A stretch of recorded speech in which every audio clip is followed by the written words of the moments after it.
Jack stays in the car? Jack stays in the car. Yeah, you're definitely welcome there. Okay, oui. Yeah. So, please have a seat. You can sit. Have a seat. Ladies. Ashley, have a seat. Yes, no problem. Sébastien, Café. je veux la clé du... Il faut du café et un thé. Oui, bah il faut la bougeon. No, no, what you do, okay, we're gonna stay outside of the bars. Once you do this, Sébastien. Yeah, I will tell a story. Pascal va expliquer. Pascal va tout I hope I will not make it far anyway. Everything in this house is what's the first house? Better understand to Oh, yeah.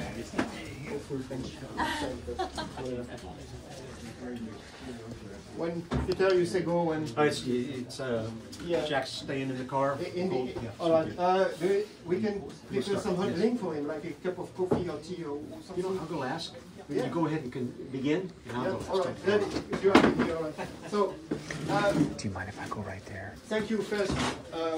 Sebastian, come here. Yes. Ah. It's your house, you know. Not mine. Unfortunately, Sebastian, first of all, is welcoming you guys, like from the bottom of his heart. You are welcome. You guys can stay Thank you. here. Thank you. Just stay here. For being here. And unfortunately, Stay here. he can't speak English. So it will be me again who will try to, you know. You are here today because this place is very important in the village. This house was the first house liberated on the morning of the 6th of June 1944. But in this house happened many things, many stories. Because you can have it from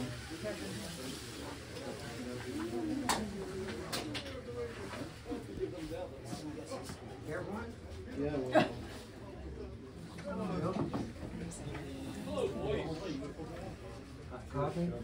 Coffee, black, no sugar. Maybe some whiskey.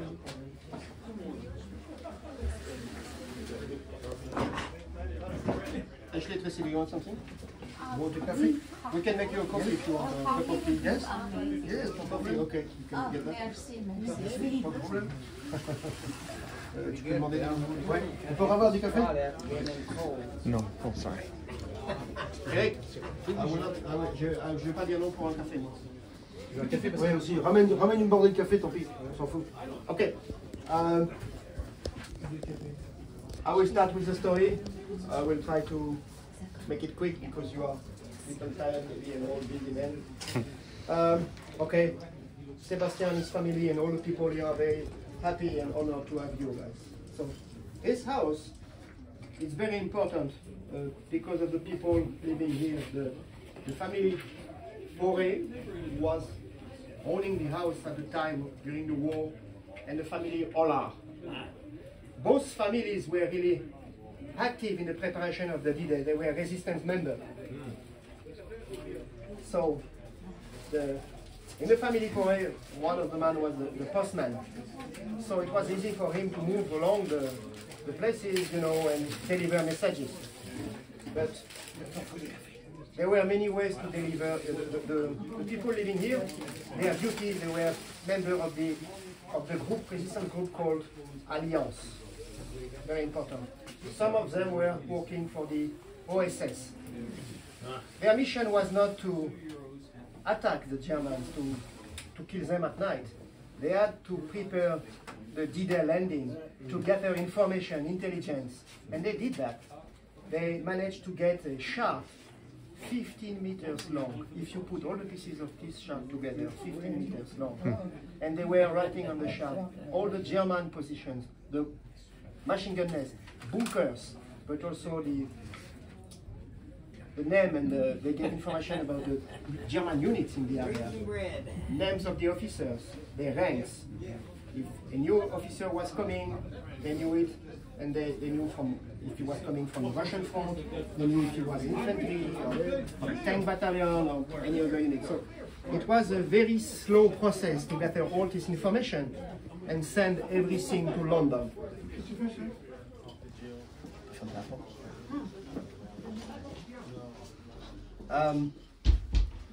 This took nearly 4 years, until June 1944. German soldiers were living here in the area. They were occupying houses. They were living together with the population. You know, I take the paradox, for example, my own grandmother she had to shelter German soldiers in her house, and she too helped, you know, with, let's say, gathering information. People were doing it because they knew something big was coming, something was going to happen. And in the process, in May 1944, they were betrayed and arrested by the Gestapo in Caen. How many of them? 87. 87 men and women were arrested by the Gestapo, tortured in such a brutal, you know, manner that I won't tell you here. All of them were executed on the morning of the 6th of June 1944. À l'annonce du débarquement. We hope that before to get shot, they had learned that you guys came. We hope that. They had to go to the bitter end. They were executed after being tortured. But all the information they gave, they were sending to London, did help the success of the D-Day, of the invasion. Oui. This particular group alliance, the great uncle of Sébastien, Charles Hollard, who was also working for OSS, he was arrested and tortured in Caen. And he was in such a bad shape. The Germans knew he knew something. They knew he had information. They wanted him to talk. And he was in such a bad shape that they sent him to the hospital to fix him up in order to torture him again after. During his transport back from the hospital, he managed to escape, which was lucky for him, because all the others, 87 men and women, were shot on the morning of the 6th. This man had a mission. It's not yet in history books. It's coming. All the information are declassified, both in the United States or in France. The mission of Jean-Charles Hollard was to help a OSS commando, a French-American commando, who was parachuted in this area. One part of the group was parachuted and the other part land. They had a specific mission, not to take part in the assault. They were commandos. They had to neutralize the German headquarters and what was supposed to be a launch site of phosphorus rockets, type of V1 rockets, but it was not there.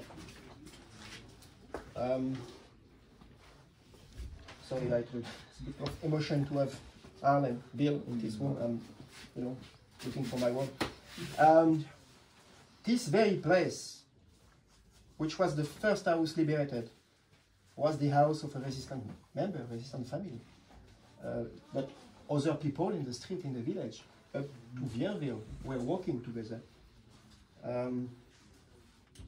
The story of the house now, in the morning of the 7th, in the 6th, night of the 6th, yes.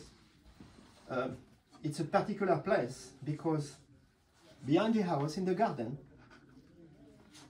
they found a dead paratroopers from the 101st Airborne Division. A lost stick. People from the village saw a C-47 turning. He was already shot by the German flag. And then men were bailing out. One paratrooper was found dead on the beach, on Omaha. Few paratroopers, 5 of them, were fighting at La Pointe du Roc. with the Rangers. We Yerville. Yeah. Pretty good. we are trying to find intel to put a name on the dead paratrooper who was found there. The people here, when they met the first contact with the GIs from the 29th Infantry Division, was not too good, because Americans GIs did not know they were civilians in this area.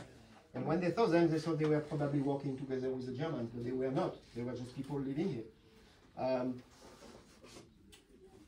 So the first contact, people had to prove themselves that they were no danger. They were just regular people, civilians. The postman,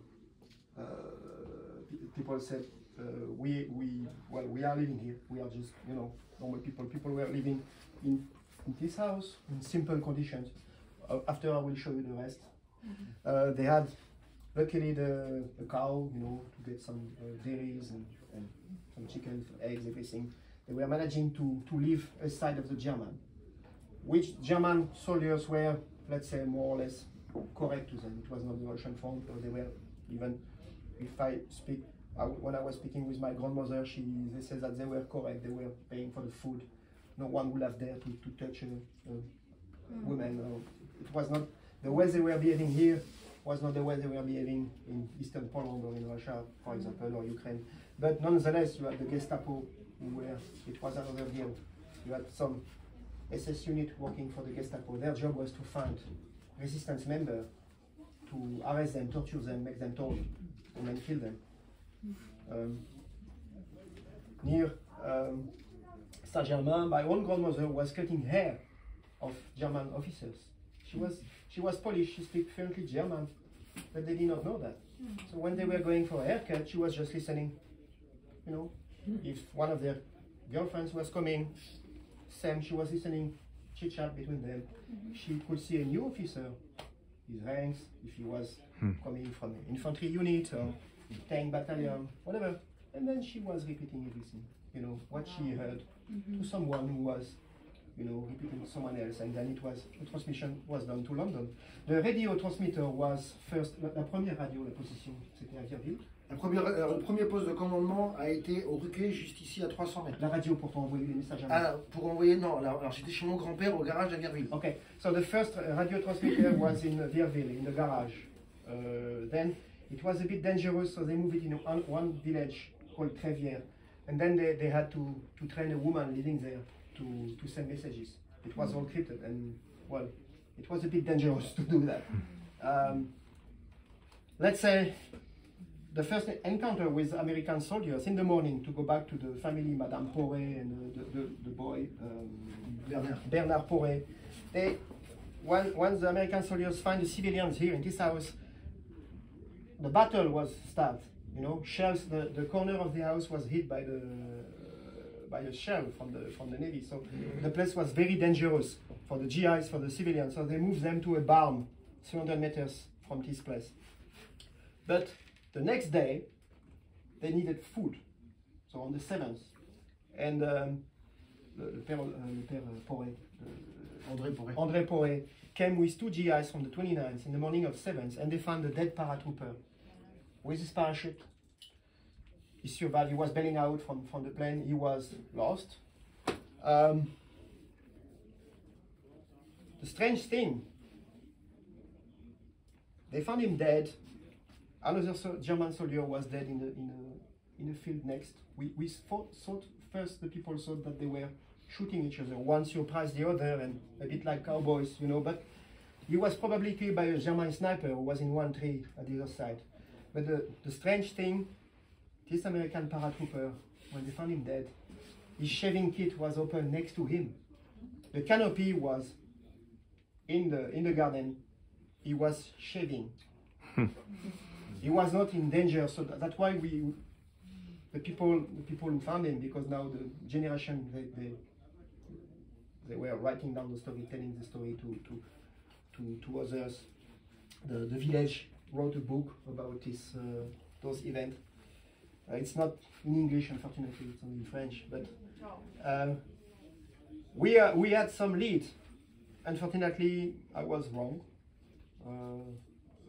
It was not the right paratrooper. because well, it's very difficult to find the name of a man who died 70 years ago. It's sadly very, very difficult, and it's like a, you know, being a detective. You know, I am looking now for the missing planes, tail numbers, and when you have the tail number of the plane, you have the stick. Then you can proceed from the stick which unit, who was on board. Did it have the dog plates with him, of the trooper there? Nothing? No. No. Dog tags, non, il n'avait pas de... Alors, il avait une plaque, donc il y a eu 2 Américains qui l'ont identifié, mais il n'y a pas eu de suite. The thing is that you had first a temporary cemetery on the beach, down on the beach there, and they were moving bodies down there, and then the first one was in Sainte-Mère-Église, and then after they opened Colville. So we don't know that he probably had dog tags, but then it was taken by some other soldiers. You had this special unit who take care of the, I forgot, it was the... Graves registration. Yes, yeah, grave registration, that's right. So they probably took the dog tags, and then we assume that he was buried in the temporary, the provisory cemetery on the beach. If you have seen the location, I don't know. There is a monument, a small monument. And soon after, they had to make in Colville, the big one. So then he was moved there with his probably dog tags. And then is one of the 101st Urban Division resting there. But they did not write the location of his death because, you know, I know a story, a parallel story.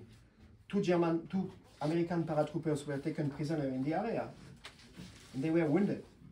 And the Germans took them to a field hospital in Etretat, which is combien de kilomètres Etretat ici? À Volgozo? Yeah.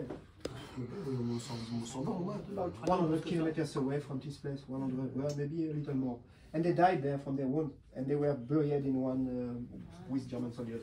But they did not mistreat them, but they were wounded, they took them, and then the German unit was moving, and they took them with, and they died there, and they were buried. So you see, you can find one of the first paratroopers even far out of the sector. Grain is a good example, for example. Another lost stick, it was a small Alamo, they had to resist there, they were really much too far from their target. We know that like the paratroopers fighting La Pointe du Hoc, I can give you some names and I have all everything because this is a bit like improvised visit, you know, we make it better. It's a known fact now that many paratroopers were lost. They did not land in Sainte-Mère-Église or Sainte-Marie-du-Mont near Utah. 40 ans. They just got lost and fought their way to regroup with their units, and they were sometimes very, very far away. So the story of this house, it's a beautiful story because first house liberated in the village, that was the house of resistance member. It did not end well for them. That's very sad. And what is very great, that him, that paratrooper in the garden behind, lost one, because the 101st, they were not supposed to jump here in this sector. So there are many more stories, more details. If you want to know something, to ask something, please welcome. Feel free to ask questions, and I will ask Sébastien, and I will translate. I have a question. This house was from the family Poré.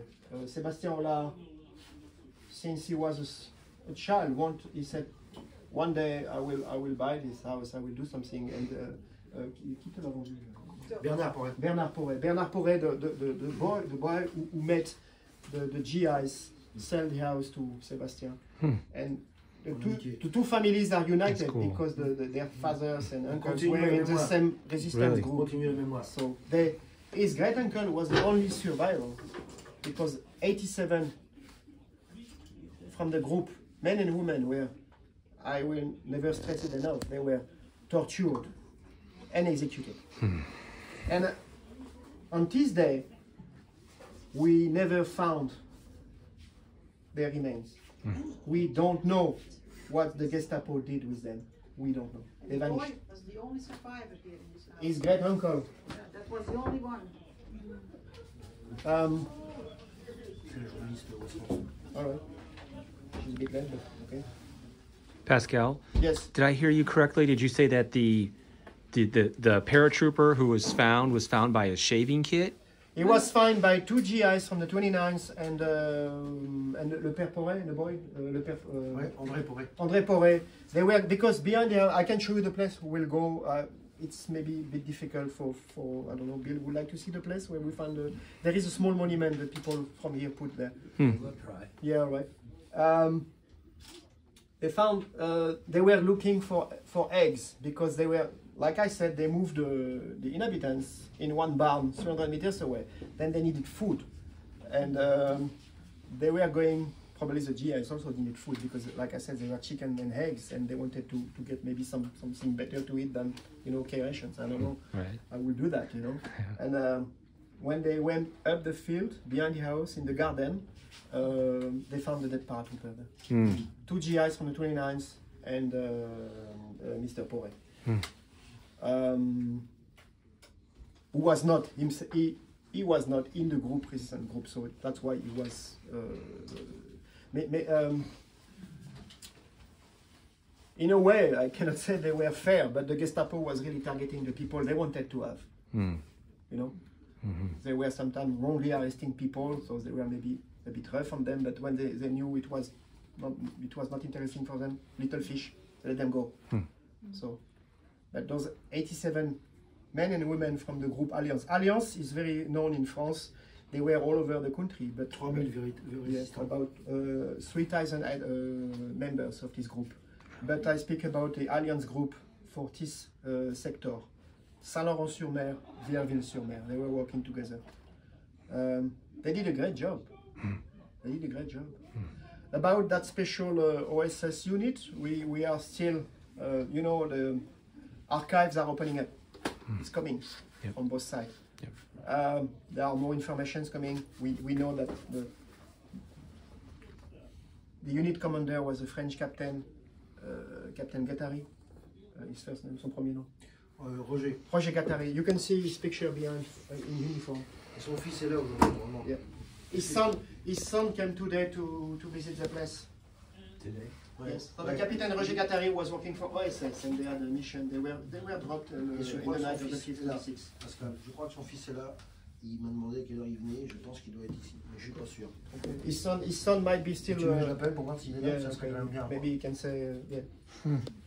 So it's a bit confusing for you all, but it's a story, a true story. Not everything is written in yes. Let's see. It's not a question, but I just wanted to say thank you to both of you for your families for their. Thanks to him, I'm team member of Liberty Jump Team, and I met him a few years ago. And But for your family's bravery in helping these men do their job, it's courageous, and we couldn't have done it without your family. So thank you. she said, Tracy said that elle te dit merci à ta famille, à ceux qui ont travaillé au succès du débarquement et qui malheureusement n'ont pas été récompensés, disons. We hope they knew. La plus grande récompense, c'est We hope they knew d'avoir those été men and libérés. women who were shot dead. We hope they knew. La plus grande récompense, c'est qu'ils aient été libérés. Yeah. Enfin, He said que nous, on a été libérés par vous. Merci, monsieur. the biggest gift is freedom. Freedom. Because you came. They try, the resistance members try to do their best to help the success of the operation. You did not, when you came, you were not blind. Hey, let's land here, You had the people in the back, in the dark, were doing, they're providing information, intelligence, working nearly 4 years. Like the chart, they were maps, they were drawing maps, which they had to give to London. If you put them all together, it would be a 15 meters long chart. They were carrying messages. in bicycles, in the frame of the bicycle. Maybe, sorry, I forgot the name. Yeah, carrots. Poussette. Yes, carrots. Poussette. Ouais, avec un double fond. Yeah, with the I bottom Yeah. and a fake one, you know. Put Tell him, I call it the silent sacrifice. The silent sacrifice of your people. Il appelle ça le sacrifice silencieux, ce que les gens ont fait. Tout à fait. Mhm. Many people after the war did not speak much about it. They just went on with their life. Je peux parler un peu de ce qui a été fait à ton grand-oncle? Je vais d'abord, avant, je voudrais présenter ce monsieur-là. Ok, qui c'est? D'accord? Ok, C'est le fils de Roger Gattari. ok, enchanté. Pascal, un grand ami.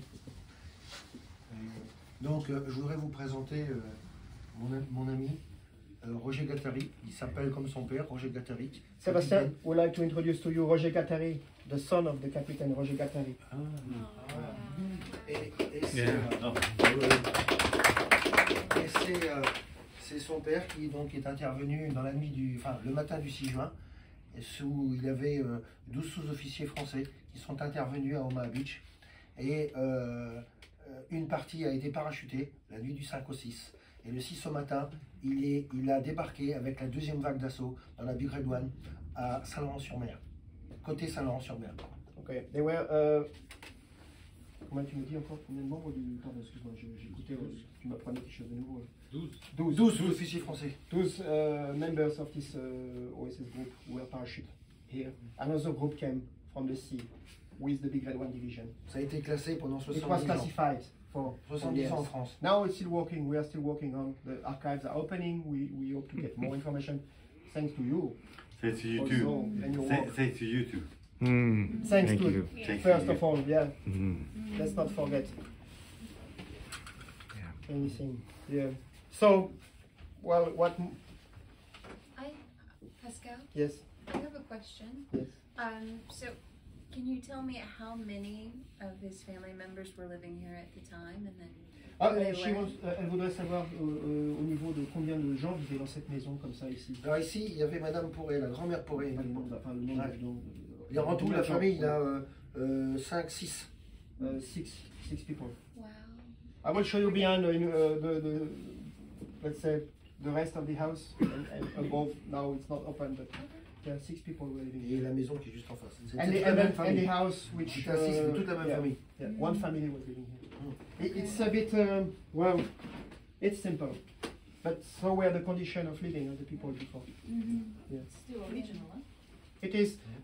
Many of the objects belongs to the family, and what is not, Sebastian found them in other farms and houses, found them, bought them, gather everything to recreate the condition of the, let's say, it's like a time capsule, let's say. Yeah. And it's very, I gave you a lot of information and I'm nervous, so, you know, when I'm it's not my job to talk, you know, but let's say this place, it's important because first house liberated in the village, resistance member were living here, and the dead paratrooper. Yeah. That's something, it's one place with a great energy, maybe. Ouais, beaucoup d'énergie. I have a Beaucoup d'histoire. I used to stay here sometimes late, you know, before the winter. I sleep in the room above. I'm not scared. But, you know, if you, you know, you're like, you listen, you know, something was happening here, you know, and you feel really great, you know. Cette like, maison est protégée. yeah. I have a When was quick. it when you first saw? When was it when you first saw the Americans coming on the beach? La réaction, on peut parler, la réaction des gens quand ils ont vu les Américains venir. La première, déjà ici, ils ne pensaient pas que c'était des Américains, ils pensaient que c'était des Anglais qui allaient venir. D'abord, oui, les gens s'attendaient à des Britanniques. They thought they were British soldiers. Mm. Et donc ils ont été surpris, mais agréablement bien sûr. Of course, they were surprised in a good way. I'm sorry. Because, you know, that night, something was, it was different. But, you know, the Germans, they were training a lot. So people were used to hear explosions or, you know, because they were artillery units or they were Practice again. practice on the, Bizarrement. yeah. But that because people stood up very early, what they were doing, like, you know, get some milk from the one cow they had and prepare, fix the breakfast, and then you have to get to your work, you know, in the field or you know, whatever they were doing. So, and it came very quickly, very early, 9 o'clock, 9h du matin. 9 o'clock, 09, they came. Les premières vagues. The beach is not far behind, it's 500 meters. Uniquement un petit groupe d'hommes est arrivé ici à 9h. You want to hear what Bill Parker had for breakfast? Beans, he said, Bill yes. Parker? Bill, what did you have for breakfast on D-Day on the ship? I had beans for breakfast. Just beans. Beans. Sa mission, c'était de couper les brèches That's dans what les the barbares Navy et do d'installer for des you. torpilles dans les barbares. C'est le 16e régiment d'infanterie. Première vague. Premier homme sur la plage. C'est un grand honneur pour toi. Bah oui, bien sûr. Yeah. Again, because you could have been here in this house the same morning. Yeah. Yes, yes, it could have been possible. Bill, Tu sais you qu'il may aurait have pu run être by là. this house. You may have come right by this house Il and était didn't sur know it. Vierville, mais Ah, il a il a décalé. décalé. Imagine that La 29e, c'est he décalé could have avec been le here courant. in the morning and meet the people. After it was too far dangerous for the families, so they had to move them. When the beach head was secure, they had to move the civilians here down to the beach and move them, and we don't know why, to Vierville.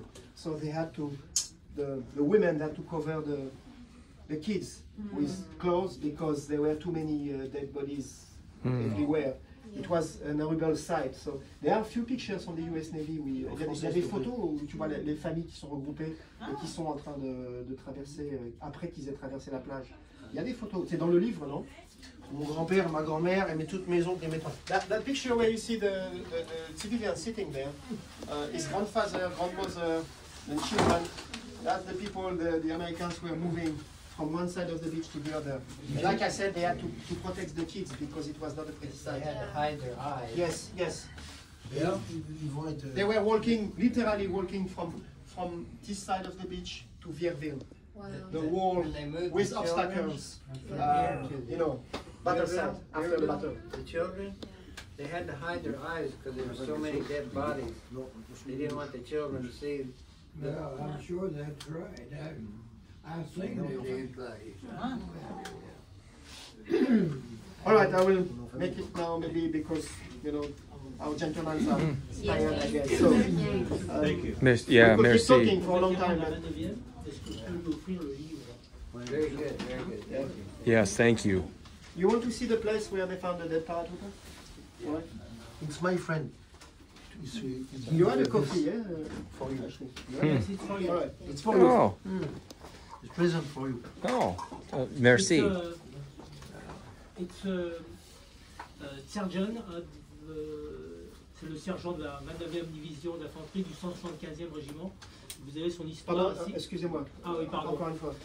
Ici, vous avez le casque de William Lee McCarthy qui a débarqué ici sur Omaha Beach, sur lequel je retraçais toute son histoire de sa naissance à son décès, en passant par sa vie personnelle et son parcours militaire. Et je viens d'offrir ça Okay. à ce monsieur. This is. Pardon, sorry. On va le prendre. William Lee McCarthy. William Lee McCarthy, yes. This was the helmet of William Lee McCarthy, son unité. 175e compagnie C du 1er bataillon. 175th Company C, 1st Battalion. 155th? Quel régiment quoi? Quelle division? 29e division. 29th Infantry Division. The 29. 29th, yes.